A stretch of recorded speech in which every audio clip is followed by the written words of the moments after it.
Hi guys, welcome to FLM. So ఇవాళ మన topic వచ్చేసి MERN stack, MEAN stack, Java full stack. ఈ మూడిట్లో అసలు ఏది నేర్చుకోవాలి, ఇప్పుడు ట్రెండింగ్లో ఏది ఉంది, దేని వల్ల మనకి చాలా ఆపర్చునిటీస్ ఉన్నాయి, మనీ దేనికి ఎక్కువ వస్తుంది, ఇలా చాలా క్వశ్చన్స్ ఉంటాయి కదా. సో దాని మీద కొంచెం డిస్కస్ చేద్దాం. సో అసలు ఫస్ట్ ఫుల్ స్టాక్ అంటే ఏంటి అనేది తెలుసుకుందాం. సో దానికోసం నేను మీకు ఒక చిన్న ఎగ్జాంపుల్ ఎక్స్ప్లెయిన్ చేస్తాను. సో మనకి క్రికెట్ అనేది చాలా బాగా తెలుసు కదండి. ఇప్పుడు క్రికెట్ అంటే అందులో కొంతమంది బౌలింగ్ చేస్తారు, కొంతమంది బ్యాటింగ్ చేస్తారు, కొంతమంది ఫీల్డింగ్ చేస్తారు, కొంతమంది వికెట్ కీపింగ్ చేస్తారు. సో కొంతమంది ప్లేయర్స్ ఎలా ఉంటారంటే వాళ్ళకి బ్యాటింగ్ వచ్చు, బౌలింగ్ వచ్చు, ఫీల్డింగ్ వచ్చు, వికెట్ కీపింగ్ కూడా వచ్చు. సో ఇలా అన్ని ఒకటే పర్సన్ చేయడంని అందరు ఏమంటారంటే ఆల్రౌండర్స్ అని పిలుస్తారు. సో అలాగే మన వెబ్ డెవలప్మెంట్లో కూడా ఎవరికైతే front end, back end, database and deployment ఇవి అన్ని వచ్చుంటాయో వాళ్ళని ఫుల్ స్టాక్ డెవలపర్స్ అంటాము. ఇలా ఫ్రంట్ ఎండ్లో చాలా ఫ్రేమ్ వర్క్స్ ఉంటాయి, అలాగే బ్యాక్ ఎండ్లో డిఫరెంట్ లాంగ్వేజెస్ ఉంటాయి, డేటాబేసెస్లో కూడా రిలేషనల్, నాన్ రిలేషనల్ అని ఉంటాయి, డిప్లాయ్మెంట్లో కూడా గూగుల్ క్లౌడ్స్ ఉంటాయి, ఏడబ్ల్యూఎస్వి ఇలా చాలా ఉంటాయి.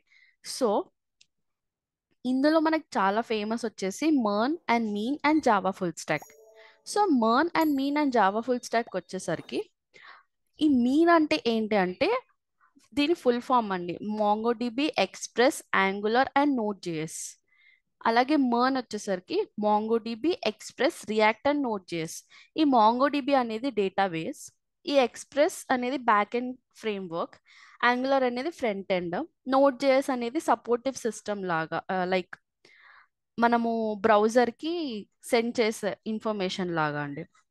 సో ఇప్పుడు మర్న్ కి మీన్ కి మేజర్ డిఫరెన్స్ మనకి ఫ్రంట్ ఎండ్ యొక్క డెవలపర్ టూల్ దగ్గర, యాంగులర్ కి రియాక్ట్ దగ్గర వస్తుంది, రైట్?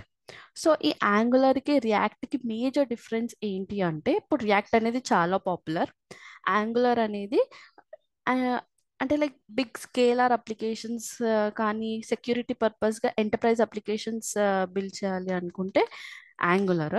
సో దీని మీద ఒక సపరేట్ వీడియో అనేది మేము చేసాము, సో మా ఛానల్లోనే మీరు తెలుసుకోవచ్చు. కింద డిస్క్రిప్షన్లో కూడా మీకు కావాలంటే లింక్ అటాచ్ చేస్తాము. అలాగే మీకు జావా నేర్చుకోవాలి అనుకుంటే దాని యొక్క రోడ్, లైక్ దీనికి ఏమొచ్చి ఉండాలంటే బ్యాక్ ఎండ్కి, ఫ్రంట్ ఎండ్ మీరు రియాక్ట్ ఆర్ యాంగులర్ ఏదైనా నేర్చుకోవచ్చు, కానీ బ్యాక్ ఎండ్కి వచ్చేసరికి like core Java and JDBC, తర్వాత హైబర్నెట్, తర్వాత spring core, spring boot, AWS. అలాగే ఈ జావాలో మనం ఇంకా వెళ్తూ ఉంటే స్ప్రింగ్ సెక్యూరిటీ కానీ మైక్రో సర్వీసెస్ అని ఇలా చాలా యాడ్ అవుతూ ఉంటాయి. ఓకే. సో ఇక్కడ మనకి మనీ పర్స్పెక్టివ్లో చాలా మంది ఆలోచిస్తూ ఉంటారు. సో ఈ మనీ పర్స్పెక్టివ్లో ఆలోచించేసరికి ఏంటి అంటే ఇప్పుడు డిమాండ్లో ఉన్న స్కిల్ ఏంటి అంటే అది మనం మీన్ అయినా అనుకోవచ్చు, మర్న్ అయినా అనుకోవచ్చు, జావా అయినా అనుకోవచ్చు. ఇప్పుడు సపోజ్ అది డిఫరెంట్ కేటగిరీస్లో చూడొచ్చండి. ఇప్పుడు మనం ఫర్దర్గా చూస్తాము మనకి ఎంత స్కిల్ ఉంది అండ్ ఎంత ఎక్స్పీరియన్స్ ఉంది, ఈ రెండుటిని బట్టే మన మనీ అనేది డిసైడ్ అవుతుంది.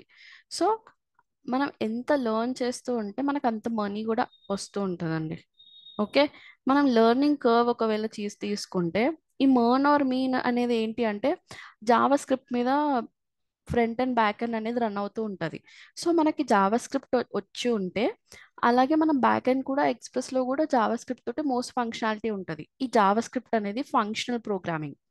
అలాగే మనము ఈ జావాది చూసుకుంటే ఇది ఆబ్జెక్ట్ ఓరియంటెడ్. సో ఈ ఆబ్జెక్ట్ ఓరియంటెడ్ ప్రోగ్రామింగ్ స్టార్టింగ్ నుంచి ఎండింగ్ లాగా లెర్న్ చేసుకోవాలంటే కొంచెం టఫే, but there will be fruits for it. Okay. ఇప్పుడు ఈ మర్న్ స్టాక్, మీన్ స్టాక్ కూడా అంత తక్కువ ఏమీ కాదు. ఇప్పుడు జనరల్గా స్టార్టప్స్ లాంటివి కానీ ఎంఎన్సీస్లో కానీ ఇప్పుడు ప్రోడక్ట్ బేస్లో మనం చూసుకుంటే సో ఏది ఎక్కువ వాడుతున్నారు అని మనం ఒకవేళ తెలుసుకోవాలనుకుంటే ఇప్పుడు స్టార్టప్స్ కూడా చాలా మంది మర్న్ స్టాక్కి ప్రిఫర్ చేస్తున్నారు. ఎందుకు అంటే వాళ్ళ దగ్గర అంత బడ్జెట్ ఉండదు, లో నెంబర్ ఆఫ్ పీపుల్స్ ఉంటారు. సో దానివల్ల లెస్ అమౌంట్ ఆఫ్ బడ్జెట్లో వాళ్ళు వాళ్ళ ఐడియాస్ని పుటప్ చేయాలనుకుంటారు. సో స్టార్టప్స్ మోస్ట్లీ మెర్న్ స్టాక్స్ని ప్రిఫర్ చేస్తాయి. అలాగే ఈ ఎంఎన్సీస్ అండ్ ప్రోడక్ట్ బేస్డ్ కంపెనీస్కి వచ్చినప్పుడు ఏంటి అంటే వాళ్ళ దగ్గర గుడ్ అమౌంట్ ఆఫ్ స్కిల్డ్ పీపుల్ని వాళ్ళు ఎఫోర్డ్ చేయగలుగుతారు. వాళ్ళ స్కేలబిలిటీ అని ఎంటర్ప్రైజ్ అప్లికేషన్స్, పెద్ద పెద్ద అప్లికేషన్స్ని బిల్డ్ చేయడానికి వాళ్ళు జావా లాంటివి లాంగ్వేజెస్ని ప్రిఫర్ చేస్తారు. స్ప్రింగ్ బూట్ కానివ్వండి, ఇప్పుడు జేడబ్ల్యూటీ కానివ్వండి, ఇలాంటివి చాలా ఫేమస్ అవుతున్నాయి. ఓకే, అలాగే మనకి కమ్యూనిటీ సపోర్ట్ చూసుకుంటే మర్న్ స్టాక్కి, జావా ఫుల్ స్టాక్కి అట్లా చూసుకుంటే జావా అనేది చాలా ఎన్నో రోజుల నుంచి, ఎన్ని ఇయర్స్ నుంచి ఉంది కాబట్టి దానికి కమ్యూనిటీ సపోర్ట్ కూడా చాలా మంది ప్రొవైడ్ చేస్తున్నారు when compare to MERN stack. So Java జావాకి చాలా మంది కమ్యూనిటీ సపోర్ట్ అనేది ప్రొవైడ్ చేస్తున్నారు ఇప్పుడు. సో ఆపర్చునిటీస్ వైజ్గా కూడా చూసుకుంటే ఇప్పుడు స్టార్టప్స్ కూడా ఇప్పుడు తక్కువేం లేవండి. ఇప్పుడు స్టార్టప్స్లో మోస్ట్లీ మర్న్ స్టాక్ ప్రిఫర్ చేస్తున్నారు అంటున్నాను కదా. కానీ mostly MERN stack, but Java full స్టాక్ని ప్రిఫర్ చేయాలి వాళ్ళు స్టార్టప్స్ ఉండరని నేను చెప్పట్లేదు, బట్ మోస్ట్లీ అలా ఉంటున్నారు. ఇప్పుడు ఐటీ హబ్స్లో కూడా చాలా మనం చూస్తున్నాము, చాలా స్టార్టప్స్ అనేవి అవుతున్నాయి కాబట్టి. సో అట్లా ఆపర్చునిటీస్కి మర్న్ స్టాక్స్కి కూడా చాలానే ఉన్నాయి.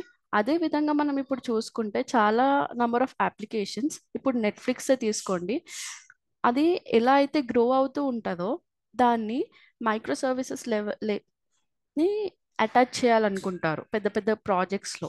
సో అలాంటప్పుడు జావా అనేది స్ప్రింగ్ బూట్తో కలిసి మైక్రో సర్వీసెస్ అనేది డెడ్లీ కాంబినేషన్ అవుతుంది ఈ రోజుల్లో.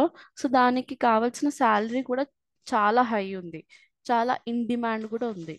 సో దీన్ని బట్టి మీరు ఎక్కడికి ఏది తీసుకోవాలనుకుంటున్నారో మీరు ఒకసారి డిసైడ్ చేసుకోండి. Okay, if you like such type of content, hit the like and subscribe button. Thank you.